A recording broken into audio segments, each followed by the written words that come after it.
निजात का सबब बनने वाले उमूर है।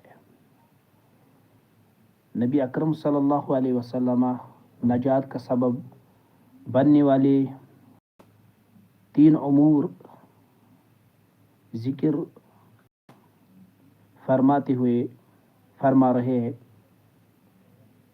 यानी नबी अकरम सल्लल्लाहु अलैहि वसल्लम ने जो निजात का सबब बनने वाली 3 उमूर ज़िक्र फरमाए हैं, उनमें से पहले है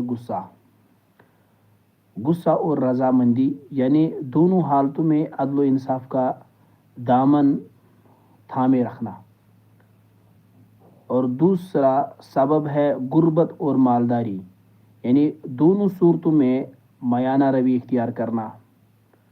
और तीसरा है छुपे हुए और ज़ाहिरन, यानी दोनों हालतों में अल्लाह ताला का डर रखना।